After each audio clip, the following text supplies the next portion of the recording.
بسم اللہ الرحمن الرحیم۔ میرے دوستو، آج ہم امیر خسرو کے بارے میں پڑھیں گے۔ نام یمین الدولہ یا یمین الدین محمود تھا، لیکن زیادہ تر قول کے مطابق یمین الدولہ کا ذکر ملتا ہے۔ لقب ابو الحسن اور عین الدین یہ دونوں ہی ملتا ہے۔ عرف امیر خسرو یعنی زیادہ تر ہم لوگ امیر خسرو کے نام سے ہی جانتے ہیں ان کو۔ امیر خسرو 1553 عیسوی پٹیالی آگرہ میں پیدا ہوئے۔ والد امیر سیف الدین لاچین قوم کے ایک ترک سردار تھے جو کہ منگولوں کے حملوں کے وقت ہندوستان آئے اور پٹیالی آگرہ میں سکونت اختیار کی، رہائش اختیار کی، اور ان کی والدہ دولت ناز ہندوستانی تھی۔ امیر خسرو جب 10 سال کے ہوئے تو باپ کا سایہ سر سے اڑ گیا۔ پھر آپ کے نانا عماد الملک نے آپ کی پرورش کی۔ 20 سال کی عمر میں نانا کا بھی انتقال ہو گیا، لیکن تب تک امیر خسرو مروجہ علوم حاصل کر چکے تھے اور عربی و فارسی میں مہارت حاصل ہو چکی تھی۔ امیر خسرو نے ہر صنف شعر، مثنوی، قصیدہ، غزل، اردو دوہے، پہیلیاں، گیت وغیرہ میں طبع آزمائی کی۔ غزل میں 5 دیوان بہت ہی زیادہ ان کی مشہور ہیں۔ نمبر 1 تحفہ صغر جو 671 ہجری میں لکھا گیا۔ یہ دیوان خسرو کی صغر سنی یعنی 16 سے 19 سال کی عمر کا کلام ہے۔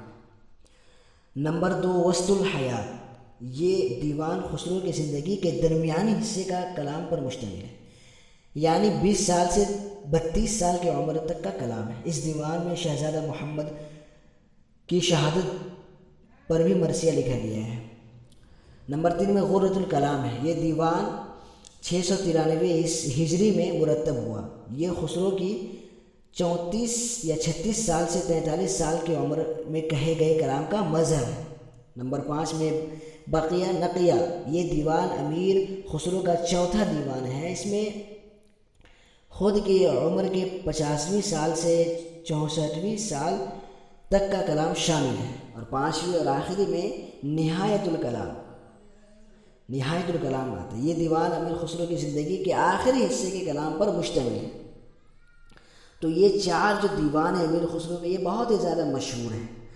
خسرو اپنی کتاب غرۃ الکلام کے دیباچی میں فرماتے ہیں کہ میں نے غزل میں سعدی شیرازی کی پیروی کی، مثنوی میں نظام گنجوی کو استاد مانا، مواعظ و حکم میں ثنائی اور خاقانی کے کلام سے مستفید ہوا، اور قصائد میں رضی نیشاپوری اور کمال اسماعیل اصفہانی کو نمونہ بنایا۔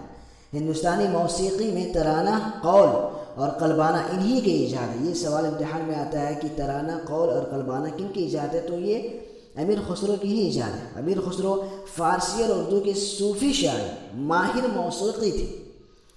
انہیں طوطیِ ہند بھی کہا جاتا ہے۔ اگر سوال آئے امتحان میں طوطیِ ہند کسے کہا جاتا ہے تو جواب لکھیے گا امیر خسرو کو کہا جاتا ہے۔